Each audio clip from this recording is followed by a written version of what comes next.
or his staff will get back with you with a response with your email. This ministry welcomes any sizable donation.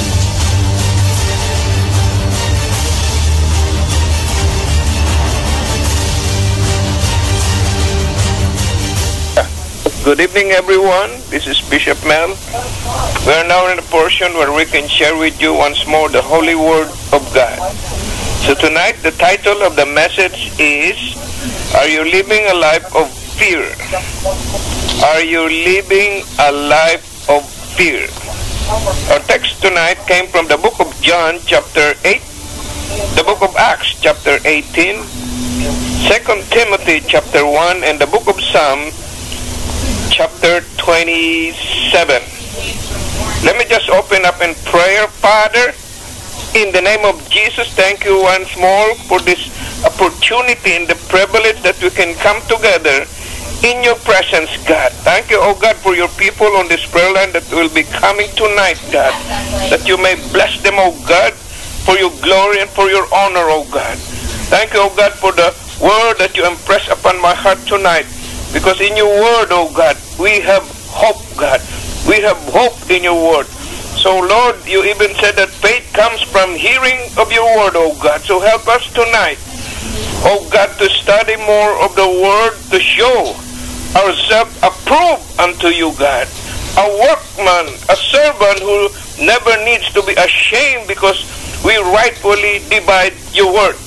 And thank you, Lord, for sustaining in establishing this ministry, the prayer line live, oh God, for the benefit of souls who would come on this prayer line tonight, because we stand in the gap before you every night, oh God, that we can come together and lift up others to you in prayer faithfully, interceding for them in your presence, oh God, because we respond to your call every night to lift up every need that would come to this prayer line, God.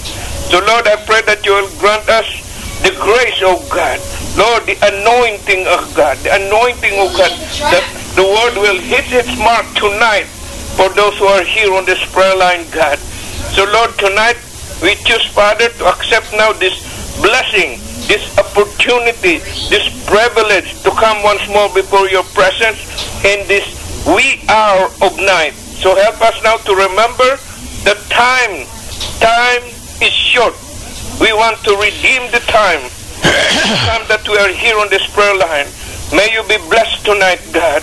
Lord, oh God, and answer all our cry, all our petition, oh God, and prayer requests that has reached your throne of grace, power, and mercy. In Jesus' precious holy name. The title of the message again tonight is, Are you living a life of fear? You know, would you consider yourself a free person? More than likely, you would say, oh yes, I'm a free person. But perhaps somewhere in the back of your mind, you wonder, am I truly free? You know, everyone knows we live in a country that has a rich heritage, America. One that has freedom and liberty. But many people are not living free lives, even in this free land we call America. You know, they are bound by what? By invisible spiritual chains that prevent them from reaching their full potential. You know, this chain or this bandage or shackles are made up of fear, anxiety, and distressing emotion.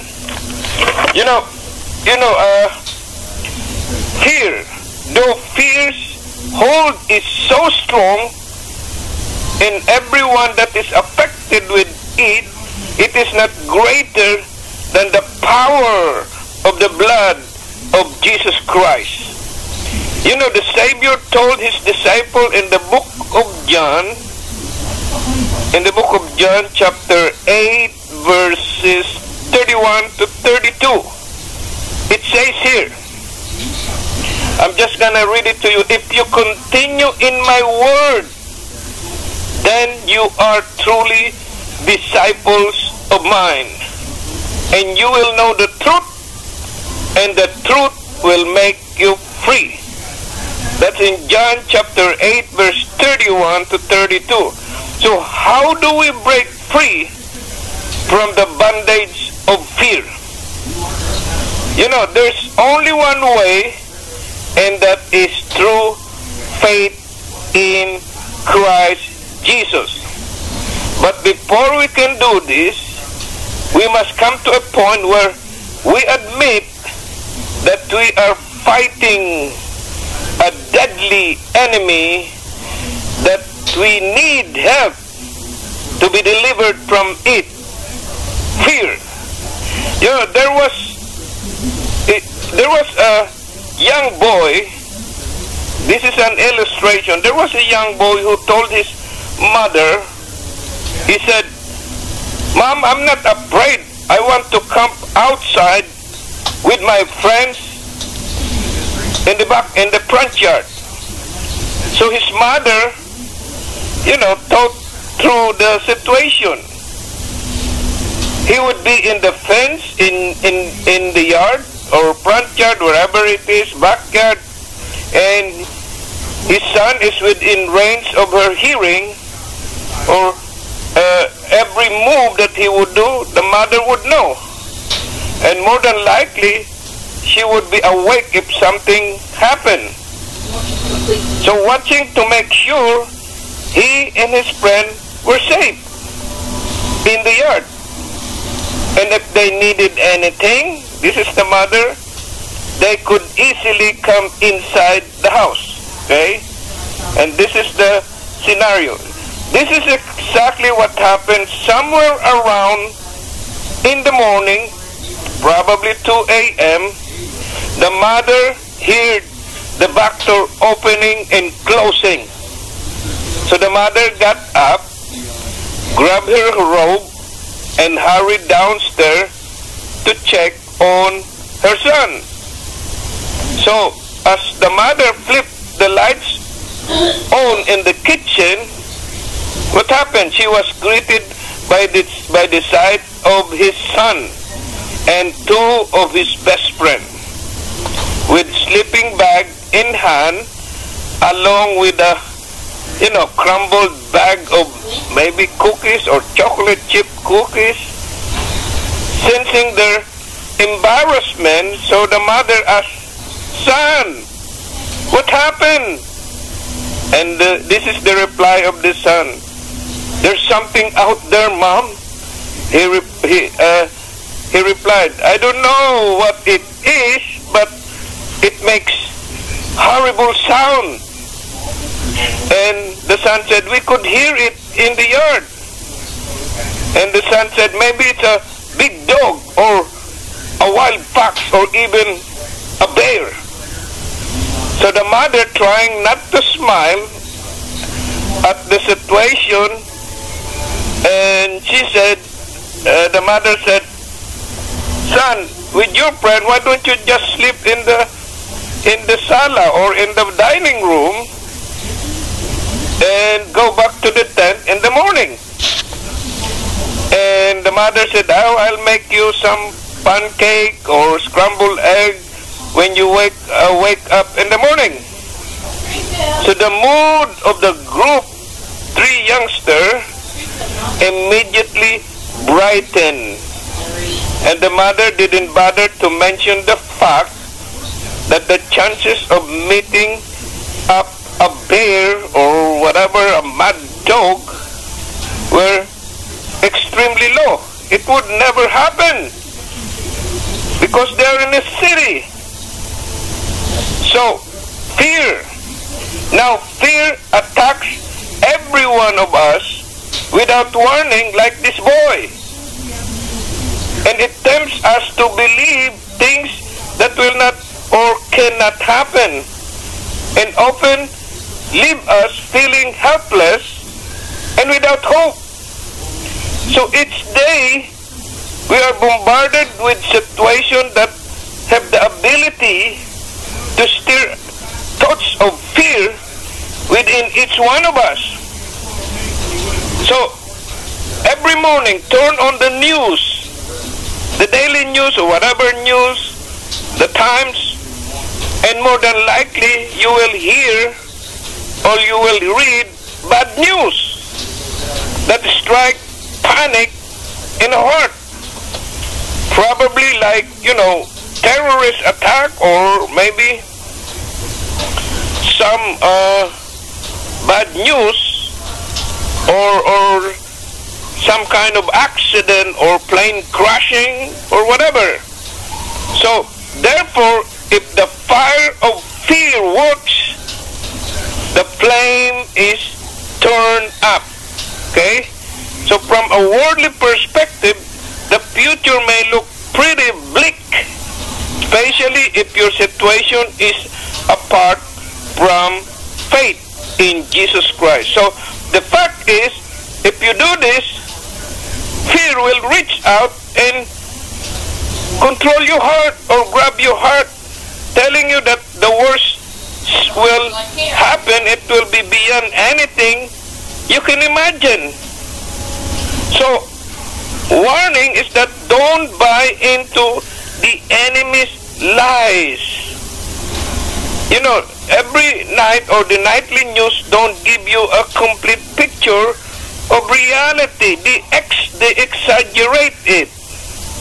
Even the news on the television, they would say there will be blizzard, but there's only pure raindrop. So it will give you complete. They don't give you a complete picture of reality. So, and remember, nothing the devil whispered to you is based on the truth of God's word. So while we are facing very serious time in this nation history, we are not alone. God is with us, and He is never out of control. God is always in control of every situation, of every event in this nation, and every nation of the world. He is in control. That's why Apostle Paul discovered that this is in a fresh way during a very difficult time in his ministries. Remember, Apostle Paul, somewhere near the end of his second missionary journey, he was staying in the city of Corinth. If you remember, if you're a student of the Bible, he had left Athens to go to Macedonia because that the angel told him to go to Macedonia. But something happened that almost caused him to stumble in his faith. What happened here? In the book of Acts, chapter 18, verses 5 to 6. Here the Jews resisted the teaching of Apostle Paul to a point where they blaspheme God. They don't believe in God. They ridicule God. So Paul was fed up with their stiff-necked ways. So he declared that he would no longer go to the Jews first, but instead would preach God's message to the Gentiles. That's why we are saved, because instead of ministering to his own people, his message now is upon the Gentiles, and we are the Gentiles before we got saved. So at every turn, Apostle Paul faced opposition from the Jewish people, Jewish leaders. That's why on several occasions, his very life had been threatened. Remember, he was even stoned by the children of Israel, or by the people. And he was tired and likely felt alone and worn thin emotionally. His emotion was so thin. Vulnerable to the destruction of what? Of fear. He was so fearful. But one night, as he drifted off to sleep, God's Spirit spoke to him. If you want to go to the book of Acts chapter 18 verse 9. What did God told Apostle Paul in his dream, probably sleeping? And in Acts chapter 18 verse 9 to 10 it says here, do not be afraid any longer, but go on speaking and do not be silent. For I am with you, and no man will attack you in order to harm you, for I have many people in this city. So there we have it. One of the greatest apostles who ever lived is fighting or battling fear. But the verses that follow do not mention this again. Why? Paul changed his focus. His eyes now is fixed on Jesus. He came face to face with the reality of his fear and chose to confront it. He confronted his fear. It was, something he could do, he could not do on his own. So he confronted it through the help of God. There was no way he could move past this fear he felt without the assurance, without the Lord Jesus Christ's help. So once God's Spirit spoke to his heart, now the issue was settled.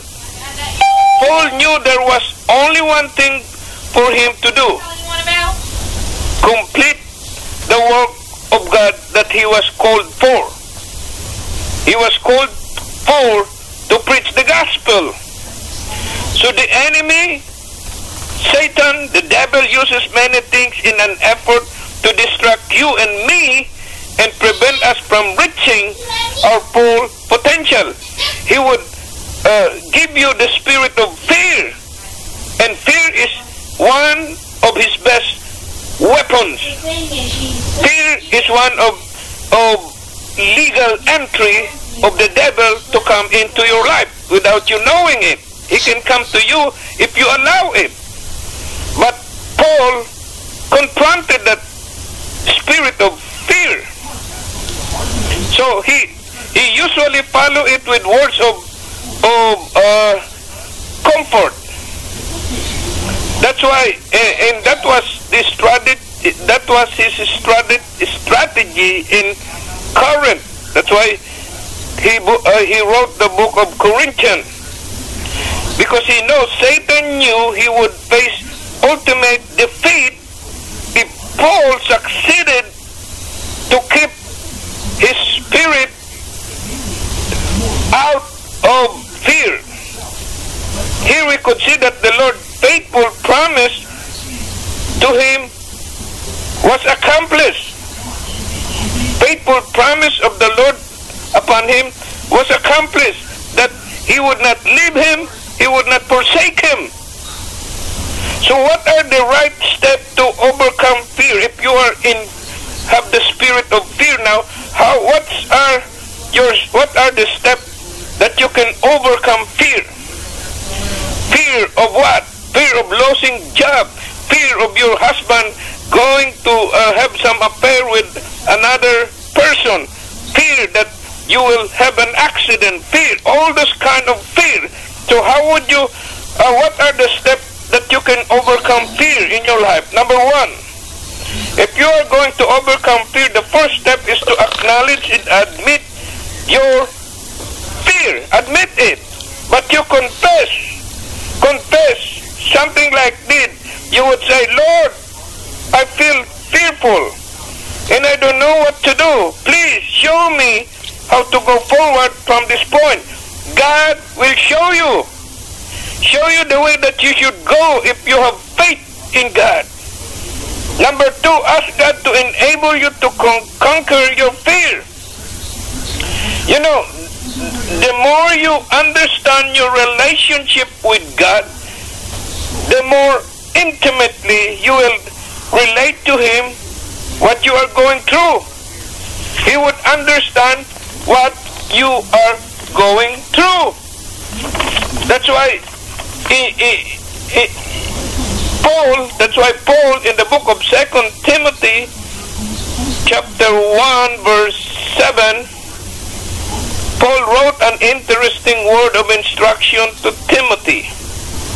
He reminded his follower Timothy, and he said, God has not given us a spirit of fear and timidity, but power and love and what? Discipline. That's what advice of Apostle Paul to Timothy. Fear doesn't fit who we are as believers. It usually surfaces when we have the wrong response and allow it in times of trial. So God wants you to be victorious and not harassed by fear or anxiety. That's why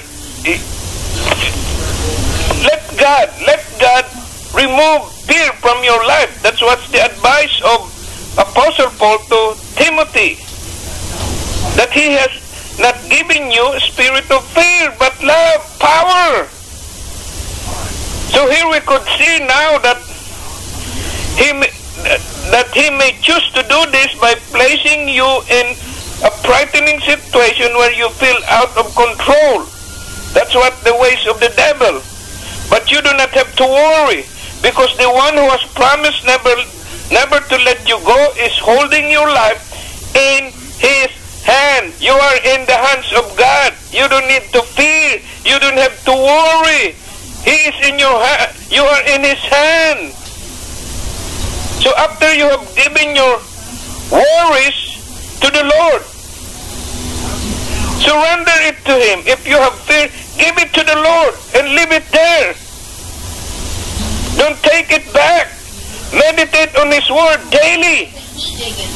David understood the power that was available to him through God's personal promises.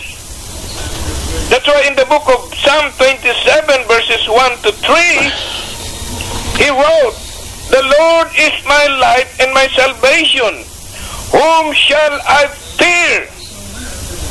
The Lord is the defense of my life. Whom shall I dread? My adversaries and my enemies, they stumbled and fell. Though a host encamp against me, my heart will not fear." That's why if you want to keep your confidence strong, your trust, your faith, study the Word of God daily. Go through the Word of God daily, not only on Sunday. Apply God's principle. Apply God's scripture or Word of God. Apply it to your life and walk with him each day by faith. When you hide his word in your heart, you will have the light of his truth to guide you daily, not only for your present circumstances, but also for eternity. So what right choices should you make in time of fear, in time of anxiety? You can choose to believe that God is sovereign over all. He is in control of your life. Whatever situation you are going through, whether you lost your job, whether you lost your status in life. If you remember the book of Job, chapter 1, verse 6, Job was selected to become an example of righteousness, and through whom the Lord would display his faithfulness. Doesn't he have the right to do that in your life? God has the right to do that in your life.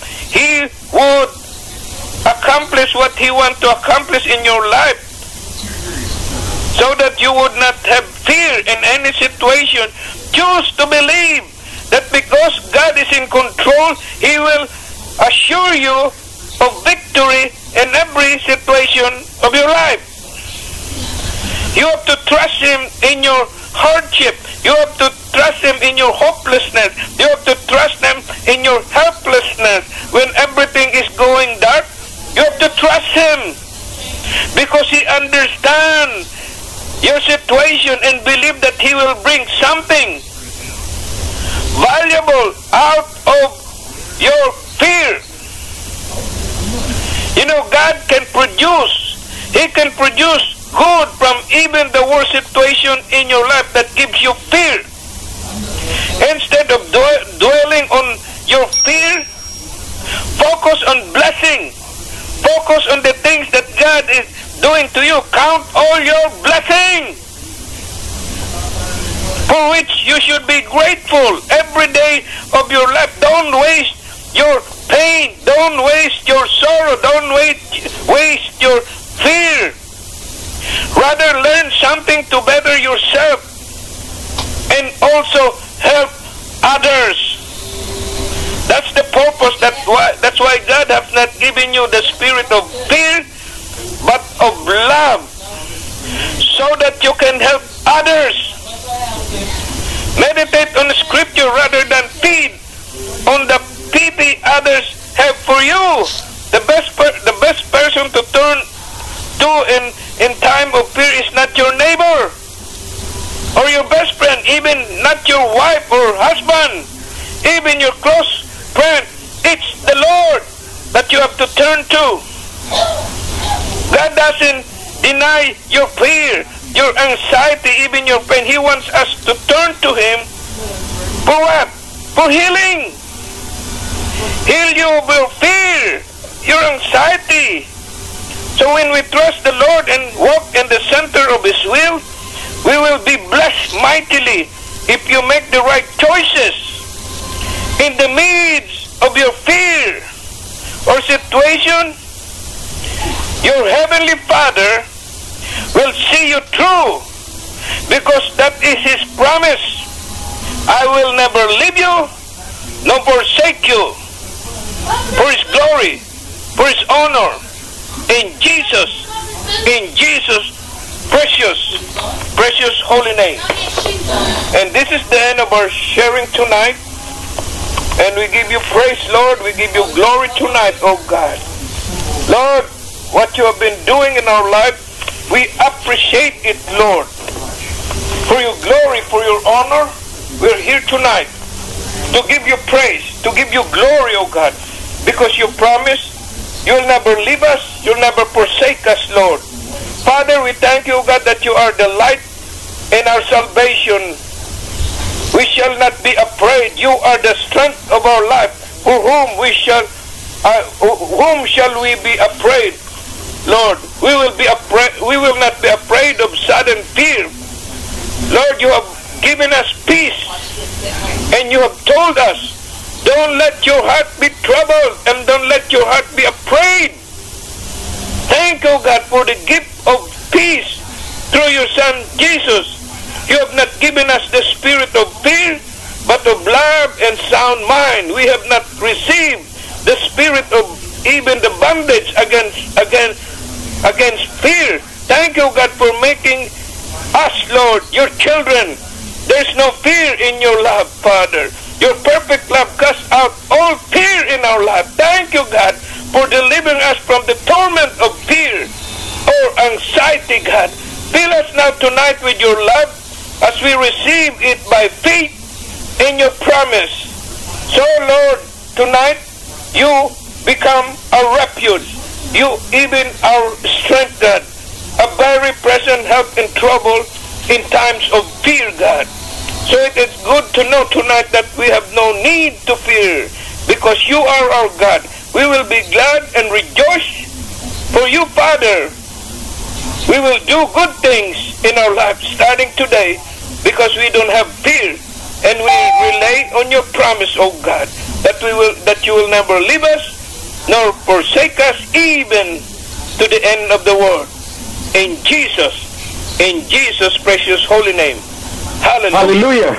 Good evening, everyone. This is Bishop Mel once more. We're going to share with you the Holy Word of God. The title of the message tonight is, Are You Secure in God? Are you secure in God? Our text tonight came from the book of Psalm, chapter 91, verse 1. The book of Psalm, chapter 91, verse 1. Let me just open up in prayer. Father, in the name of Jesus, thank you, Lord, for the joy of worship tonight. For the joy of the Lord is our strength. Thank you, Lord, that you have gathered us once more in this prayer line live, oh God. And Lord, even tonight, oh God, we give you thanks for the opportunity, the privilege that your people are here once more, oh God, to lift up, oh God, every need that will come up to this prayer line. We are here tonight, standing in the gap of your people, oh God, lifting up every prayer request that would come up to this prayer line. Lord, oh God, we delight in you as you delight in us tonight, and we consider this night, oh God, of worship and prayer a very precious night, for we are before your throne of grace, throne of mercy. Such a time like this, we rejoice tonight of your presence, that we can freely praise you, worship you, lift up the name of Jesus on this prayer line. Thank you, Father, Lord, oh God, once more that we can, Lord, oh God, share the word of God to your people tonight, and every listener, oh God, on this prayer line, Lord, we give you praise, we give you glory in Jesus' precious holy name. The title of the message again tonight is, Are You Secure in God? The book of the text that came from the book of Psalm 91, verse 1. It says here, He who dwells in the shelter of the Most High will rest in the shadow of the Almighty. Christian can trust God's love regardless of the perils of life.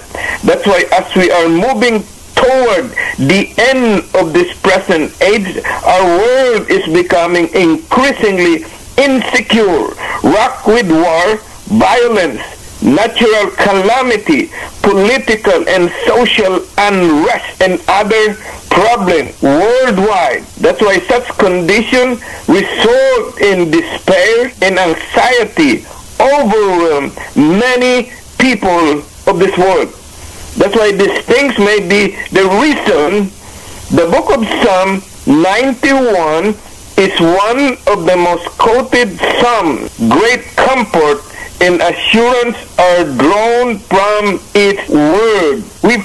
Every one of us face many dangers in this life. Everyone knows that. Physical and even spiritual storms of all kinds swirl around us, sometimes with unbearable intensity. Yet through it all and in it all, we can find refuge in the secret place and shelter of the Most High God. But how? How would we do it? You know, in the storm, our part is simply to what? To trust in God, who is our shelter, and find safety in Him all the time. Go to the book of Psalm 91, verses 1 to 8. The book of Psalm, just open your Bible for the sake of time.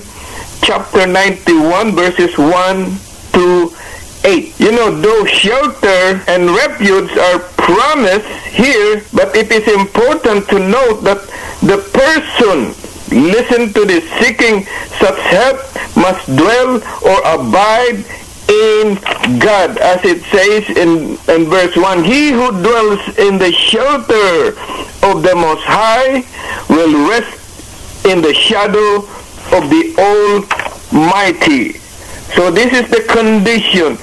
Any person seeking help must dwell or abide in God. Relationship with God and submission and yielding to His will are so much necessary to receiving care, His help in time of need. It says here, I will say to the Lord, He is my refuge and my fortress, my God in whom I trust. So here we could see relationship with God is so much necessary in order for God to help us. Willingness to abide in God will help you. Avoid the snares, the hidden snare of the enemy of our faith, as well as find refuge, shelter, safety, protection from all calamities that come your way. Surely he will save you from the fowler's snare and from the deadly pestilence. He will even, verse 4, he will even cover you with his feathers, and under his wings you will find refuge. That's why his faithfulness will be your shield and rampart. So here we could see that submission is necessary in order for us to have a shelter and protection. You need not fear the terror of night or the arrow that flies by day, even to war and violence perpetrated by the enemies of our faith, and enemies outside, enemies inside. That's why it says in verse 5, you will not fear the terror of night, nor the arrow that flies by day. So these are the promises of God. And he even said, nor do you need to fear the pestilence in darkness, or the plague that stalks at midday, such as disease, such as illnesses that sometimes can come on people unaware and very sudden, that could destroy us. If you remember President Roosevelt, Franklin D. Roosevelt, made this statement in his first inaugural address. He said, the only thing we have to fear is fear itself. He knew that if fear was allowed to overwhelm people, it eventually would destroy the whole nation. In a similar way, fear in the believer's life can destroy faith, can destroy your trust in God. No one is without trouble, we know that, but we can confidently trust in God's protection. That's why in the book of 2 Timothy chapter 1 verse 7, it says here, God has not given us the spirit of fear, but of power and of love and of sound mind. That's why the writer of this book, the book of Psalm chapter 91, pointed out that the believer is sheltered not only from natural disaster, but also from divine judgment on the wicked. 1,000 may fall at your side, 10,000 at your right hand, but it will not come near you. This is the promise of God in verse 7. You will only observe with your own eyes and see the punishment of the wicked. So those who have not acknowledged God,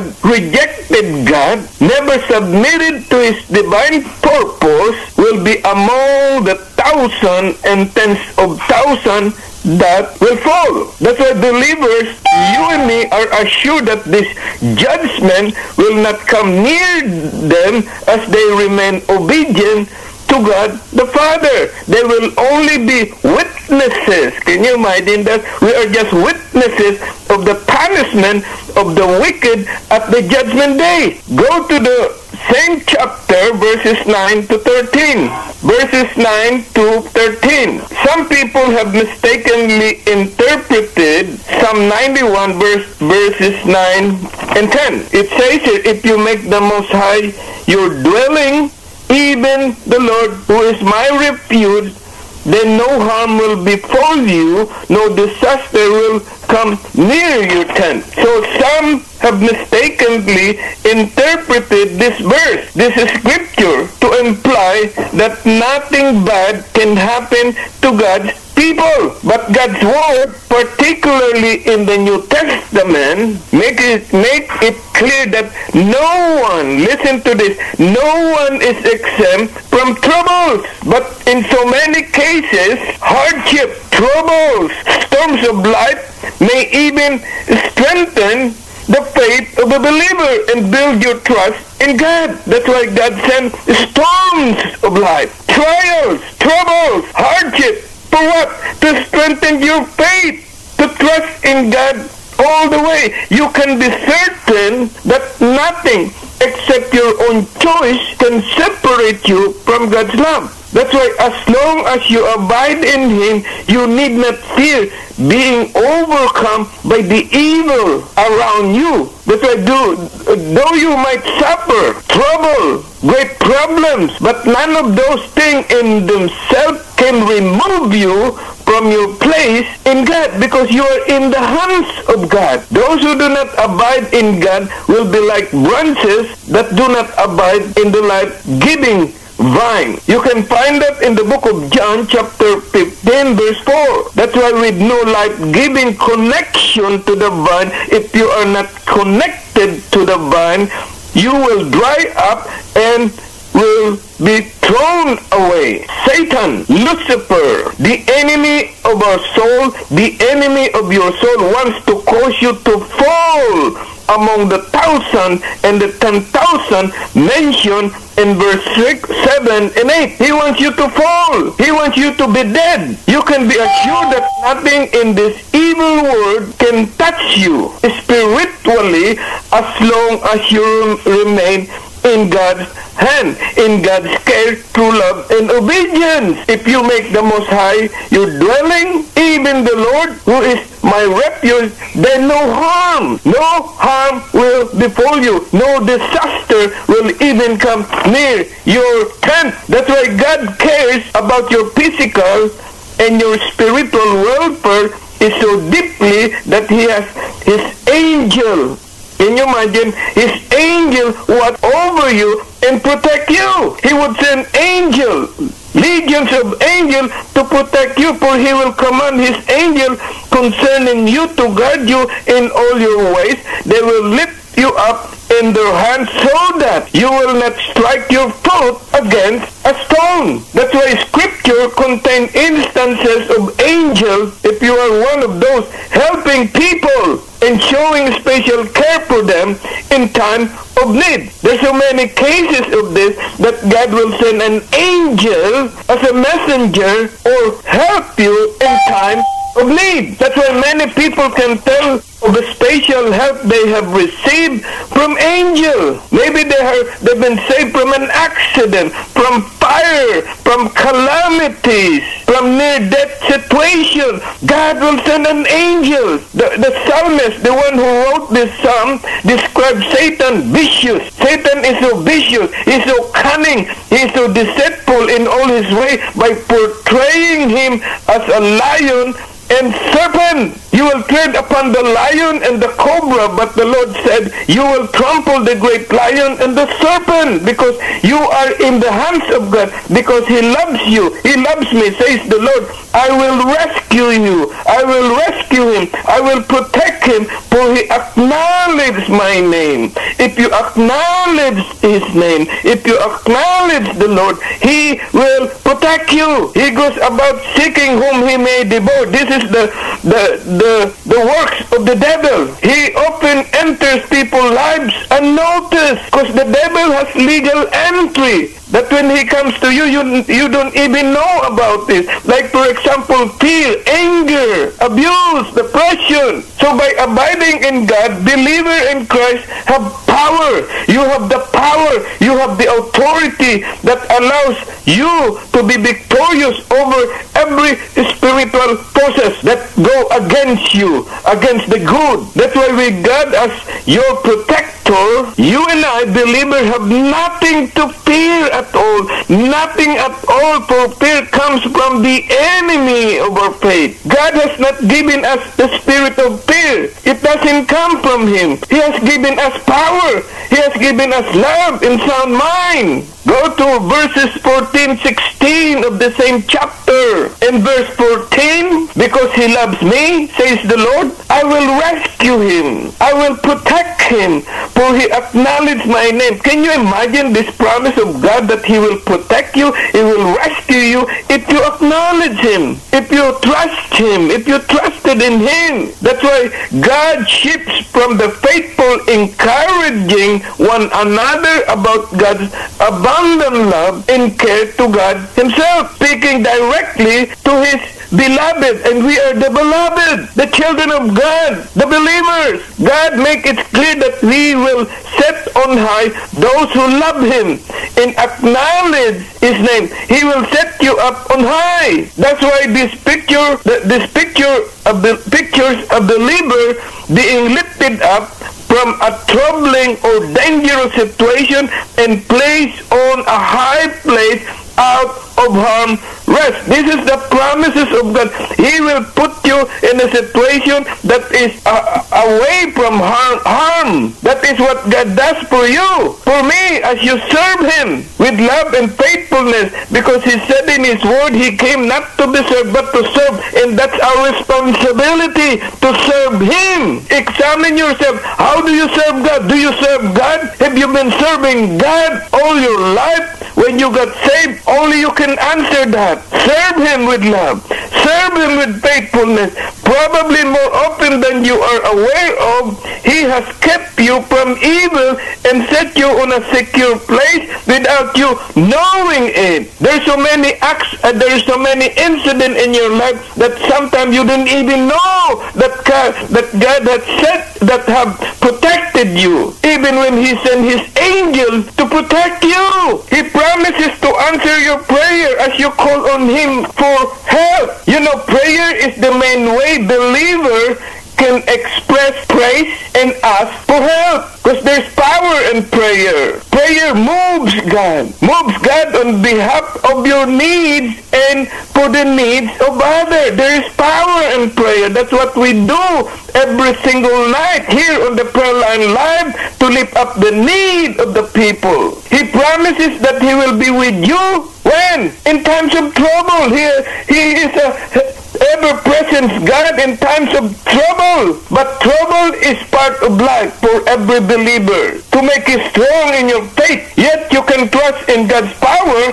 to help you. That's why sometimes we go through storms of life, trials of life, troubles in life, suffering in life, to make your faith strong and stronger. It says here, verse 16, with long life I will satisfy him or you and show him my salvation. The concept of eternal life had not been revealed as clearly as in the New Testament. What mattered most to an Old Testament saint was life here on earth with God and working for His cause in glory. So God assure you, me in you, of His salvation. And this is the greatest blessing of all. When you got saved, it's the blessing, greatest salvation of all, greatest of all the blessing. That's why salvation connects you with God, connects you with God's care, connect you with provision, connect you with assurance. Your salvation matter most in this life, and gives assurance of hope. For what?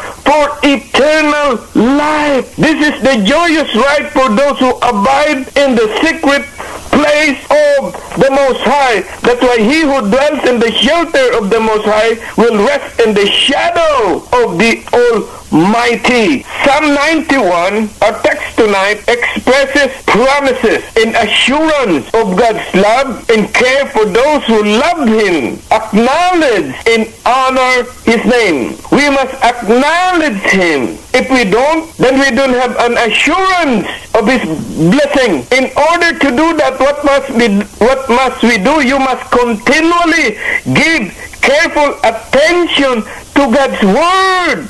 Daily. Go to the Word of God daily, not only during Sunday or holiday. No. Attention, careful attention to God's Word daily and prayer. So as you faithfully serve God, you will receive His care, His protection, and His salvation from the evil around you, and be able to reflect His love and character also to others. You must take time to evaluate your relationship with God daily. Are you related with God daily or only on Sunday or Saturday, whichever? Are you setting aside time to pray daily and read God's Word each day? Examine yourself. If you don't, then you know that you don't have assurance of of His protection, of His love, of His care? Are you keeping your heart and mind open to the leading of the Holy Spirit? Or are you avoiding things that might distract you from abiding in Christ and put you in danger of being drawn away by the Word that we live in? Here in our text is among the most encouraging, uplifting psalm in the entire book of the Bible. It brings you the assurance that God is concerned about your well-being, your physical and spiritual. It is necessary to be reminded that receiving God's care and protection depends, listen to this, depends on your relationship with Him, your abiding relationship with Him. That's why abiding requires that you give continual attention to your relationship with Him. Strengthening it through the study of the Word, prayer, fellowship with other believers. This must be constant in your life if you are to remain in the secret place of the Most High. If you want to stay in the secret place of the Most High, you must do this constantly in your life. Determine tonight to do whatever is needed in your life to strengthen your connection with God, and then do those things faithfully. Live each day sharing God's love and grace with those around you. In Jesus' name, amen. Hallelujah. Let me just close up in prayer. Father, thank you, O God, for you are always with us. When we call unto you, we are secure and you are always answer us. We want you, Lord, to incline your ears and hear upon us. Let the words of our mouth and the meditation of our heart be acceptable in your sight. Lord, I pray that you will not be not far from us in times of trouble. We want to seek shelter under the shadow of your presence. We need you, and we know you are our only true help. We are secure in you. You are a friend who sticks closer than a brother unto you, O Lord. We lift up our soul tonight. We bless you because we know you hear all our supplication. When we seek you, you hear us, Lord, and you secure us. Deliver us from all our fears, God. We don't need fear. We need the power and sound mind. You'll never leave us, Lord. We know nor forsake us because we are secure in you. You are with us always, even unto the end of age. That's what you promised us, Lord. You are the same yesterday. We know, Lord, oh God, that you'll never change. Lord, you are so gracious and full of compassion, Lord. You are slow to anger and you are of great mercy. You are good to all.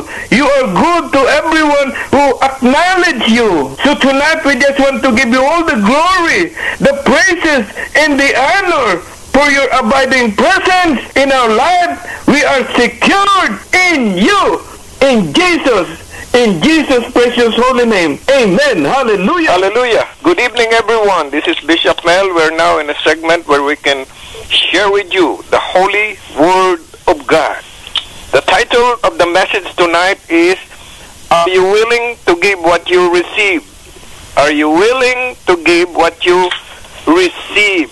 Our text tonight came from the book of Luke, chapter 22, the book of Matthew, chapter 20, the book of 1 Corinthians, chapter 12, the book of 2 Timothy, chapter 1, the book of Mark, chapter 16, the book of John, chapter 13, and 1 Peter, chapter 4. Let me just open up in prayer. Father, we give you praise, we give you glory for once more you have afforded us, you have given us the opportunity, even the privilege, God, to come together in unity, O God, before your throne of grace, power and healing. Thank you, Father, for your promises are yea and amen to those who believe, God. And we believe you, Lord, tonight, God, that all the prayers that will come to you, God, will come to pass for your glory and for your honor, O God. So, Lord, tonight, we thank you, O God, for this present moment.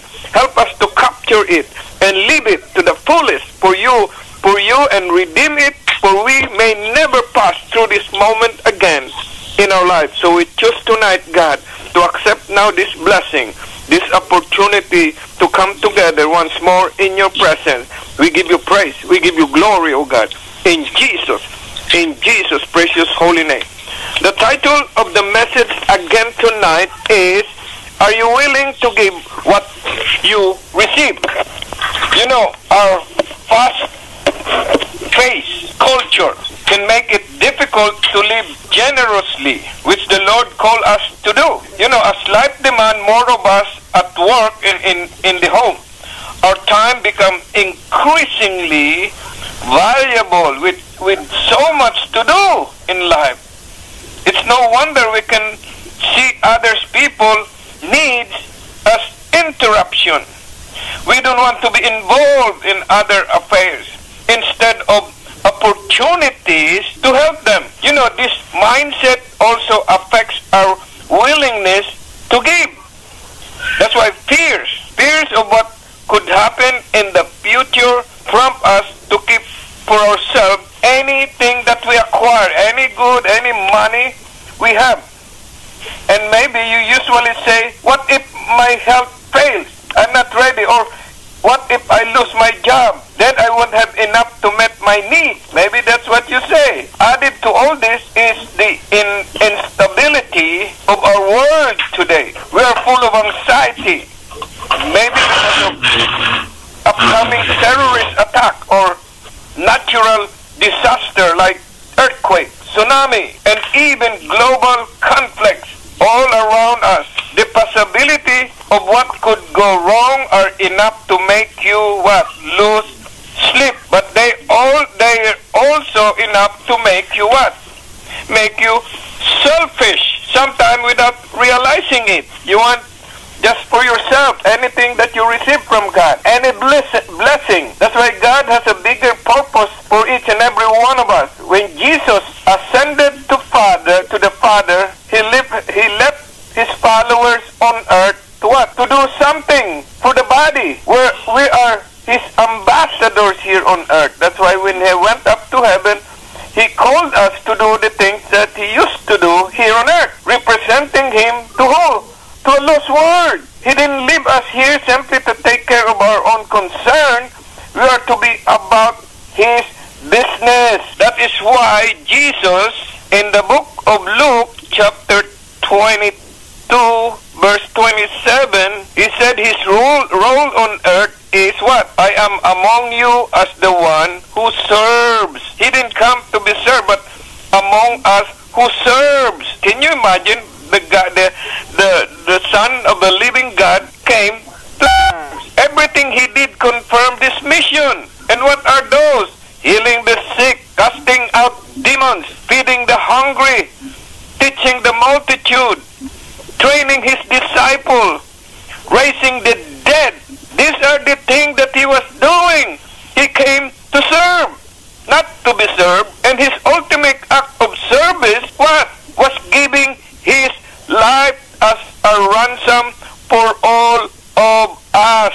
If we are going to be follower of Jesus Christ, I need his servant spirit. You know, the Christian life was never meant to consist of just an hour or 2 hours spent in church on Sunday or even on Saturday. It is supposed to be a continual lifestyle of service, not only on weekends. It's a daily, continual lifestyle of service, wherever we are, wherever you are. So would our life, a life that overflow with continual service to others? You know, developing a life that overflow is really just a matter of passing on to others the blessing the Lord have given us. And what are those? Supposing, number one, supposing you are working in a workplace or you have an employment, how can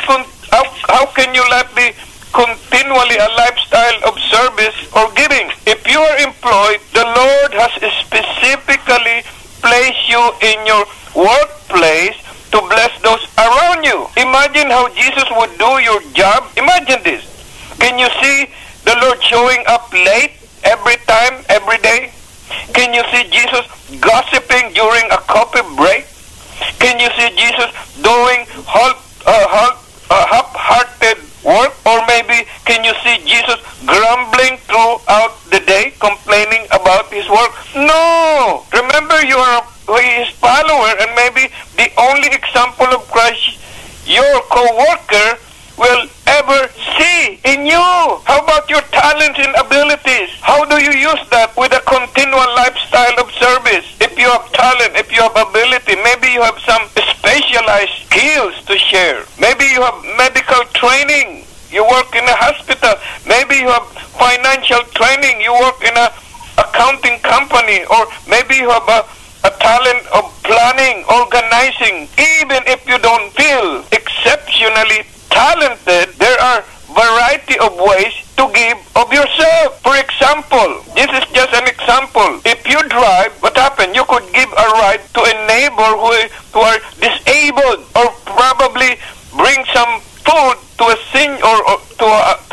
senior who are alone at home, elderly. Then your lifestyle of service will be continued. How about the spiritual gifts? The Holy Spirit gives every believer, you and I, at least a spiritual gift to use for the common good of the church. 1 Corinthians chapter 12 verse 7. Unless you use it, the gift that God has have given you, you're gonna lose it. That's why you have to use it. Number 4, how about your experiences? You know, the Lord can use every experience that you went through or we go through. For what?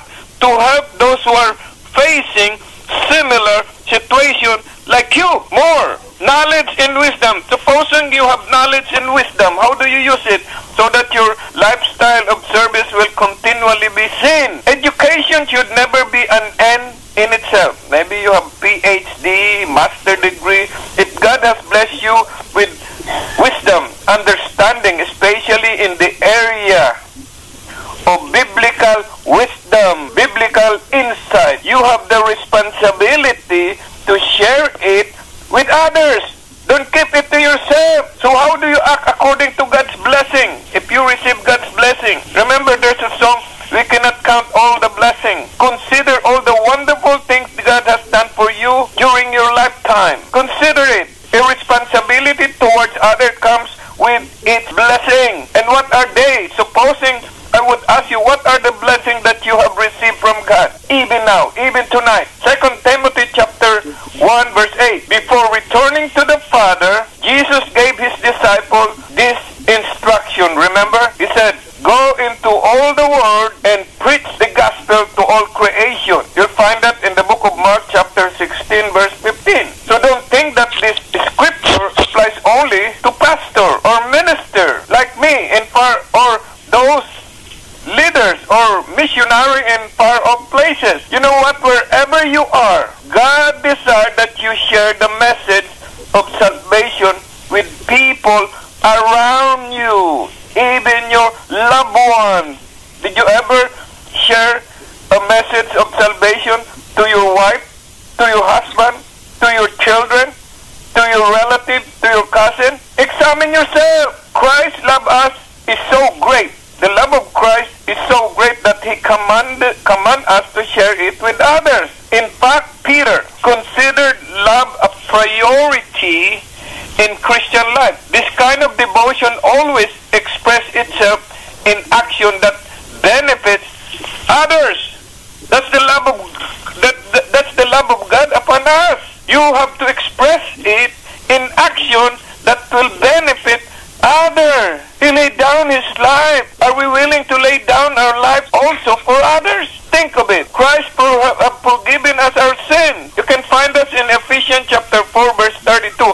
Jesus forgave us freely. Okay? He didn't demand anything from you. He didn't ask money from you, but he forgave us freely. And that's exactly the way we're going to forgive others. Just think how gracious and merciful the Lord has been to you all this year. Do you extend that same grace to those who offended you? Christ forgiven us of all our sin, but did you extend that also to those who have offended you, those who have hurt you, those who have caused you pain? No matter what was done to you, who did it, or how often it happened, you have the Spirit of God, that He's a forgiving God.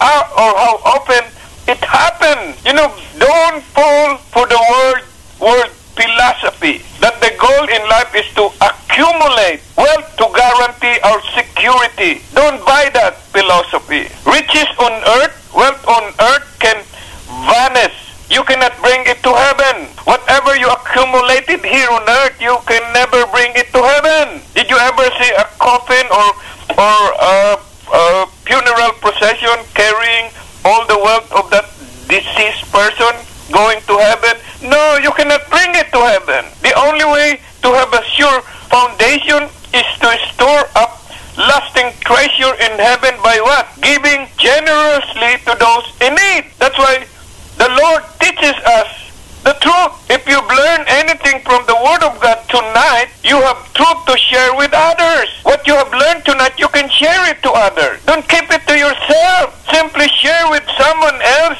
what the Lord has taught you tonight.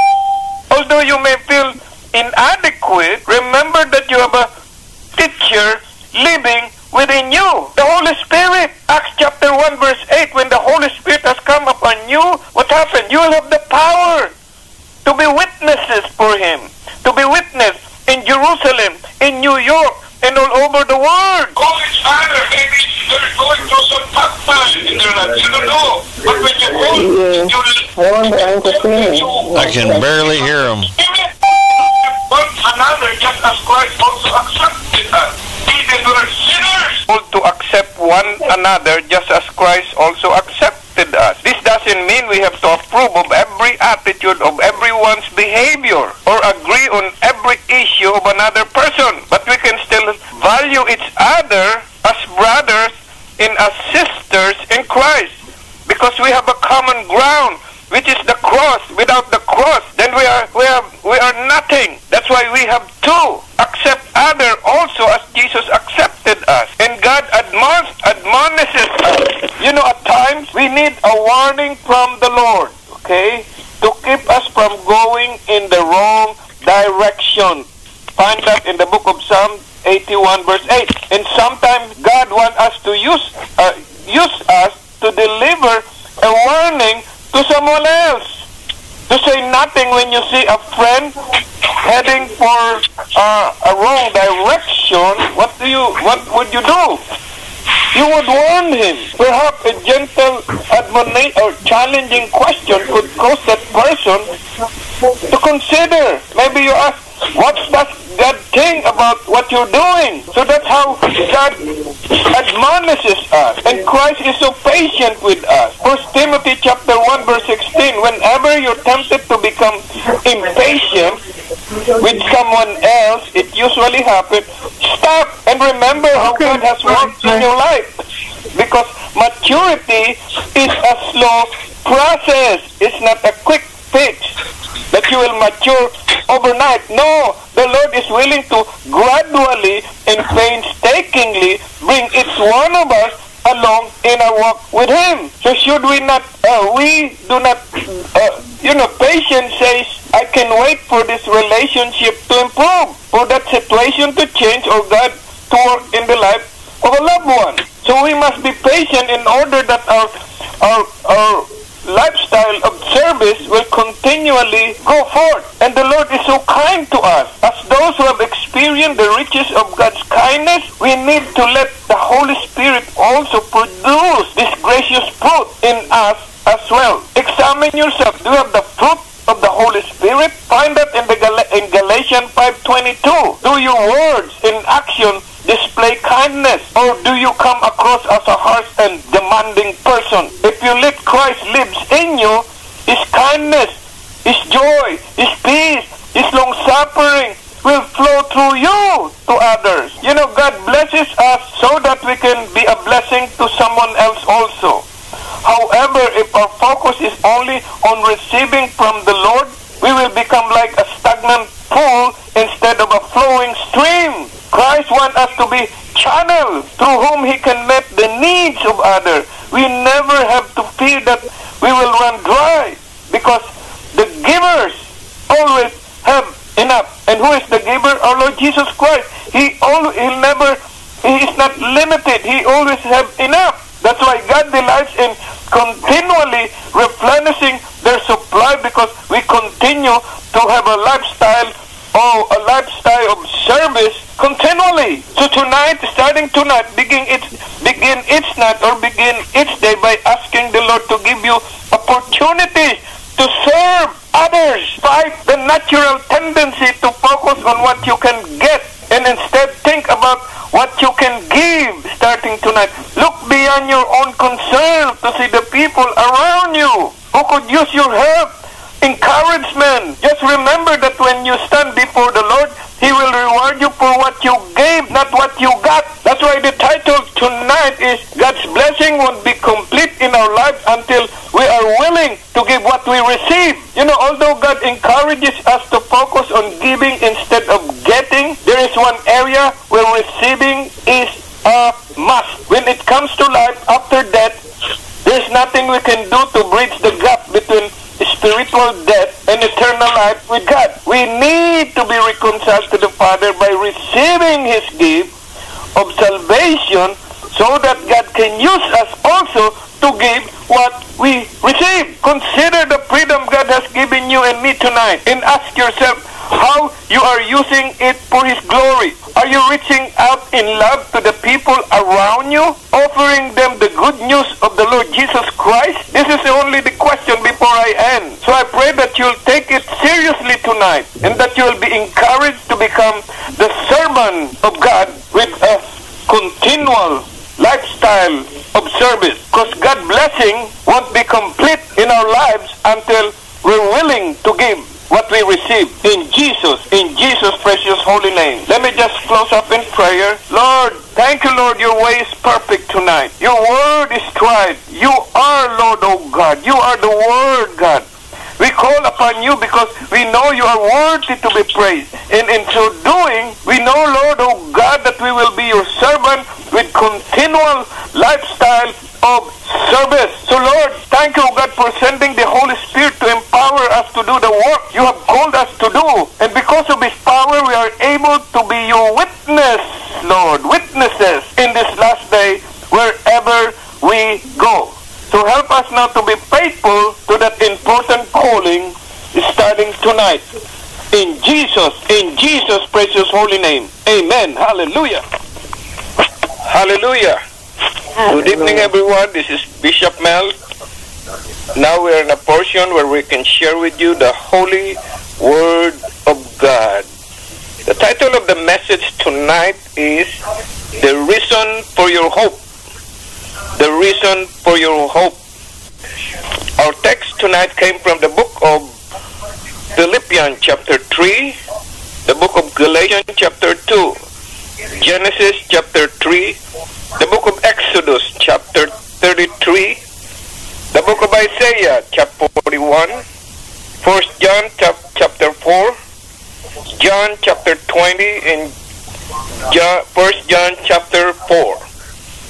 Let me just open up in prayer before we can share with you the holy word of God. Father, we thank you, Lord, in Jesus' name, oh God, that you have given us, Lord, oh God, one more time, the chance to be with the fellow redeemed by the blood, God. Thank you, Lord, for this opportunity that we can come together in the presence of your holy word, oh God, as we speak about it tonight, God. So we give you praise, we give you glory, oh God. Grant us now to be rooted and grounded in you, oh God. So tonight I pray that you'll revive us, oh God. Revive your work in the midst of us. Prosper us with good health, oh God, and even financial blessing that we may serve you until your next coming, oh God. Keep our lives holy and pure every moment of the day. Lord, anoint the word that you have impressed upon my heart tonight. Don't let it fall to the ground, but hit its mark for the glory and honor of your name. We give you praise, we give you glory in Jesus' precious holy name. Amen. The title of the message again tonight is The Reason for Your Hope. You know, a lot of people are running hard and fast, living outside the realm of love and intimate relationship with our Lord Jesus Christ. You know, they may label what they are doing as being probably creative and even motivated. But the Lord calls it foolishness and prescription for anxiety and collapse. That's why with mental running at full course, it's only a matter of time before there is an emotional, even mental, even spiritual meltdown. But the way to take charge of your life is by allowing God to show what His purpose, what His goals for you, and why He wants you to live with a heart focused solely on His love and what He did at the cross. You know, learning to live with a passion and love for Christ does not take you out of the race. In fact, it positions you for victorious life. You know, the disciples never sat on the sideline of life. You know that. They live in the middle of the action during one of history's most exciting, thrilling times. And they learn to enter in God's love and care. And likewise, the Apostle Paul was not even passive or what we call inactive. You know, Apostle Paul was on the leading edge of miraculous change, miraculous growth and expansion. But his commitment to God was rooted in absolute love for Christ. Remember in the book of Philippians chapter 3 verse 8, one of our texts tonight, it says here, I count all things to be lost in view of the surpassing value of knowing Christ Jesus, my Lord, for whom I have suffered the loss of all things, and count them but rubbish, so that I may gain Christ. You know, what motivated Apostle Paul to view his prize training in Jewish faith as rubbish, garbage, junk? So there was only one thing, and that was the far greater value of relationship with the Savior. You know, success, according to the standard of that day, was not defined by being a member of the early church, especially since Jesus, the leader of the church, had been publicly crucified. So, you know, with life goals and their life change, what happened? Apostle Paul no longer ran after the dreams of his youth when he was still young. Love had changed his purpose for living. That's why the truth is that Apostle Paul was fully alive for the very first time because he was, remember, in the center of God's perfect will. You know, for Apostle Paul, life was defined not by personal desire, but by a relationship with the Savior, who gave his life for sinner. In the book of Galatians, one of our texts tonight, chapter 2, verse 20, in reading this epistle, we sense an unshakable confidence in God. He understood the reality of living each day in the presence of the Holy God, the Lord Jesus Christ. That's why it says, I have been crucified, it is no longer I who live, but Christ lives in me. So understanding our Father's love, sending His Son, the only begotten Son, changed how we view our circumstances and live each day. You know, when we feel truly loved, what happens? There is an impact to our life. Decisions are often made with that person in mind. And we want to spend time in that person's presence. No other than the Lord Jesus Christ. Listening and learning what He values most. Like Mary. Remember Mary? She sits at the feet of Jesus while Martha is overworked and Martha is so preoccupied of all these things in this world. That's why often God's preference is not for us to do more. Remember this. He doesn't preference. His preference is not for us to do more, but to do less. Why? So we can spend time alone with Him. From the beginning, He has made it clear that His desire is to have an intimate relationship with us. Remember, He walked with Adam in the garden. You can find us in Genesis chapter 3, verse 8. He even spoke with Moses face to face. You can find that in Exodus chapter 33, verse 11. And also, He called Abraham, what? His friend. This is an intimate, personal relationship with Him. So, and He sent His Son to earth not to judge or punish, but to identify with us on a personal level. You know, God's love is what holds everything together. Outside God's love, there is no hope. There is no life. Life is empty. That's why I often, as a pastor, meet people who want to talk about their lives all the time. They don't want to talk about the Lord Jesus Christ who saved them. And so many, especially when life turns ugly or stormy, feel as if there is nothing for them to believe in any more. That's why security or stability seems disappearing to them. And everything that once brought a satisfaction no longer do.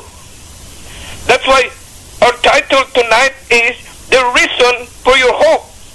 That's why whenever hope is in anything other than Jesus Christ, life will become very empty. Why?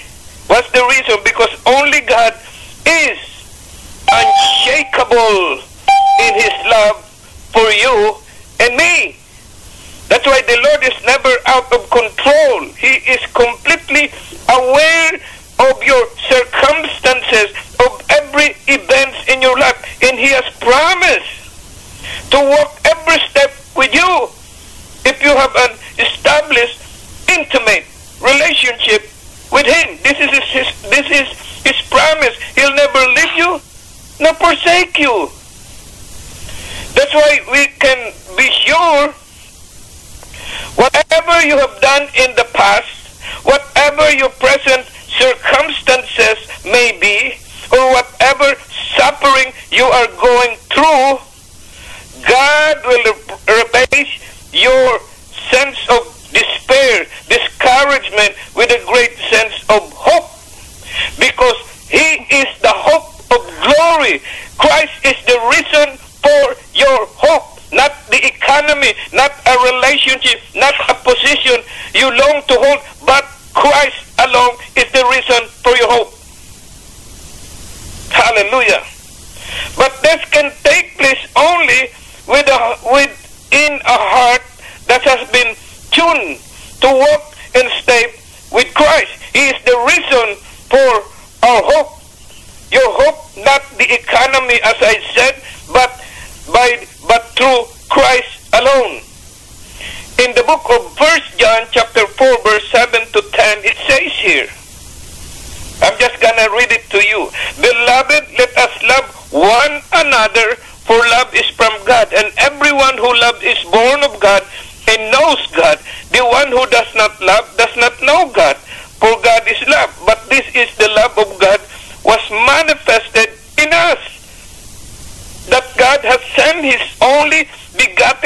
into the world so that we might live through him.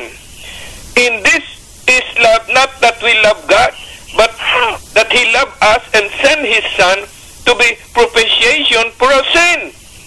That's in 1 John chapter 4, verse 7 to 10. So John's letter was written to a community of believers under false teachers during that time. In the philosophy they have devised or formulated, those early Christian faith in God was in danger of being compromised as they considered which was preferable to return to a lifestyle characterized by a long list of obligation, tradition, and rules in order to continue in the lights of God's love. That's what happened during the time. So what is really the measure of God's love and hope? Let's go through the book of John chapter 20 verse 2. You know, John knew that his best defense involved unchanging divine love, as that is the one thing which motivates his true transformation. And nothing has a greater impact on our lives. So for the rest of his day, John referred to himself as the disciple whom Jesus loved. Remember John 20 verse 2? That's why he understood firsthand what it felt like to be loved by the Savior. And though he also could recall times when he personally failed in his devotion to Christ, he nevertheless wrote and preached the gospel, the book of John. So you cannot measure the love of God according to your circumstances or emotion or feelings. Remember Job. Job refused to make the error, and we need to follow the same pattern. Remember, Jesus died offering his love to mankind. So he is the ultimate example of God's mercy and compassion extended to all who believe in him. Amen to that. So the sole motivation for the crucifixion was his eternal love for you and me. So apart from that, there will be no reason for Jesus to die. He came because he loved us, and he is willing to die for each and every one of us. So he did, and yet he did not remain in the grave. Remember that. God's love could not be buried. He arose so that each one of us, you and me, could experience unconditional acceptance and full forgiveness. This is the hope of glory. The reason for our hope. So when you say, there is no hope for my future, maybe some of us will say that nothing I can do will make a difference. You are assessing your life apart from the infinite love of Christ. That's why John's message was so urgent during the time, because he recognized that people he cared about were in danger of being swept away by life pressure. So John discovered a truth that he could not keep to himself. He don't want to keep it to himself. He wants to declare it to the whole world. In 1 John chapter 4 verse 16 to 19, he wants to declare it to the whole world. The love of Christ. It says here, 1 John chapter 4 verse 16, we have come to know and have believed the love which God has for us. God is love. And the one who abides in love abides in God, and God abides in him. There is no fear in love, but perfect love casts out fear, because fear involves punishment, and the one who fears is not perfected in love. We love because He first loved us. So there's only one condition for experiencing the love of God, and that is relationship. Remember that. That is relationship with the Savior. You know, love cannot exist outside of a personal commitment with the Savior. It cannot. If you have never expressed your love for God, then you are missing the greatest blessing of your life. When you place your love or your trust in one person who can never fail you, your life will change in amazing way. You will gain fresh hope. You will gain true sense of assurance as you begin to understand the enormity of His faithfulness to you and me, to His children.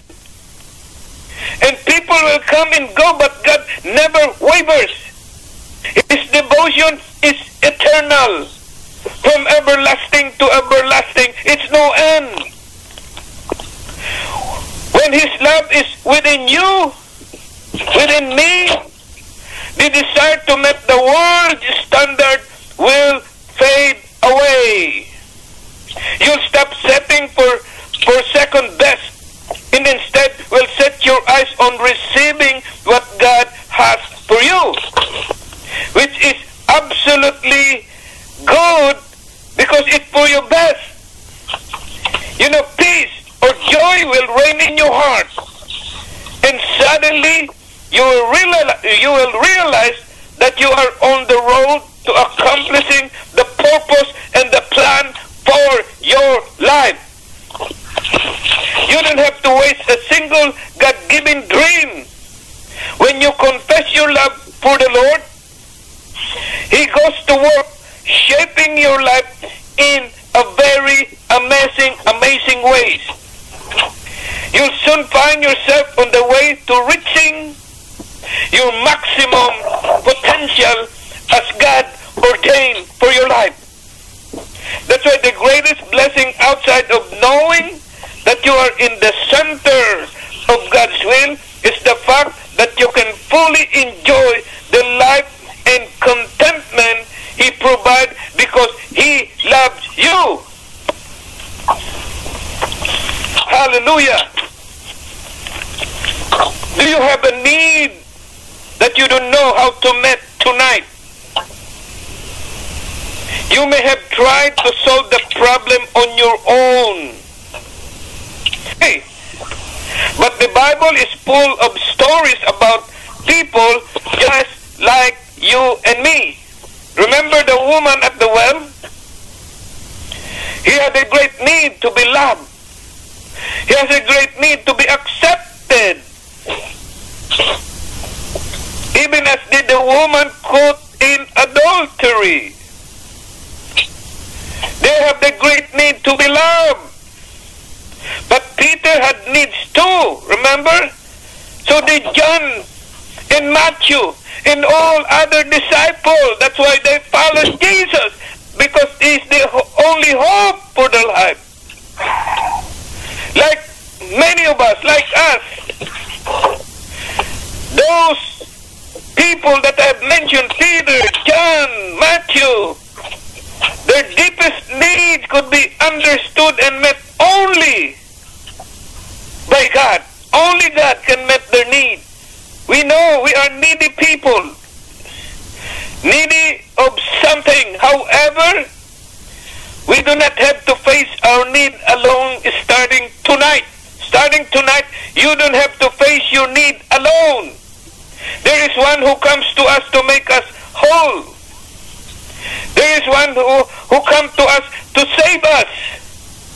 There is one who came to us to deliver us. Even this woman at the well, whose illness, or the woman with 12 years issue of blood, it led her to what? To touch even the hem of Christ's garment. And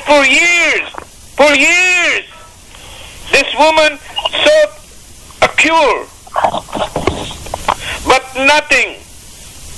She tried nothing. Nothing eased her suffering. For 12 years, she was hopeless. No hope at all. She was dying in disillusion. And she reached out in desperation because he is the only hope that she knows. And it was there that she received healing. You can find that in the book of Mark chapter 5 verse 25. That's why Apostle Paul reminds us that God is not slow about keeping His promise to us. He's always on time. No matter what we perceive from human perspective tonight, God's timing is always perfect and meeting the needs we have. But sometimes we human go ahead with the plan of God. That's why it makes our life miserable, because we cannot wait. We want to go ahead with what God planned for our life. And we have to know that waiting for God's answer is actually ensures us for a greater blessing. There was a man called, I don't know if you know him, in 1923, Chisholm, Thomas Chisholm, wrote the words. He said, "Great is thy faithfulness. Morning by morning, new mercy I see. All I have needed, thy hand hath provided. Great is thy faithfulness, Lord, unto me." Thomas has hope, and he fixed his eyes upon Jesus because of his faithfulness. So whatever you need tonight, God already has an answer. Even before you prayed that you prayed for your need, God already has an answer. His love for you is eternal. Therefore, you can lay your need before Him tonight. Starting tonight is the hope of glory. When the Savior saw the sick woman kneeling at His feet, His heart was filled with compassion. There was no condemnation, just love, just acceptance and hope. For He is the reason for our hope. Allow Him to be, starting tonight, for His glory, for His honor. In Jesus' precious holy name. This is the end of our sharing tonight. Let me just close up in prayer.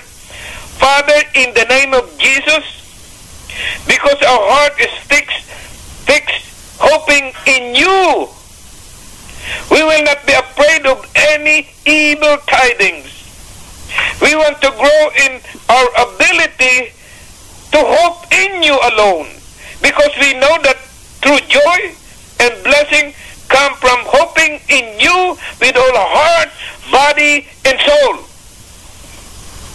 You promise that anyone who hopes in You will be like a tree planted by the water that spread out its root by the river. You also promise to direct the paths of a person who have hope in You alone with all his heart. Still another blessing that comes from hoping in You is that mercy will encompass every single one of them. Thank You, Father, tonight for Your great faithfulness that lead us to have a reason for our hope. That's why, Lord, this wonderful truth about tonight, that You are the hope of glory, we are glad in You, Lord, and to rejoice because You are watching over each and every one of us, even on this prayer line. Hoping in You, Father, we will continue in supplication and prayer night and day. Grant that we would never place our hope in uncertain riches or any other thing except the living God who richly give us all things to enjoy for His glory, for His honor, O God. As we learn to hope in You you, Lord. We pray that you will help us to build a relationship in a deeper and intimate way. So now, Lord, tonight we place our hope in you, all our hope in you. Thank you, Lord, tonight for all you are doing in our lives. Right here in the USA. Take it from me. We trust in you, Lord, for even in these coming days, God. We commit our lives to you, God. We yield our life to you. We surrender our life to you because you are the only hope in life. We give you praise. We give you glory in Jesus' precious holy name. Amen. Hallelujah.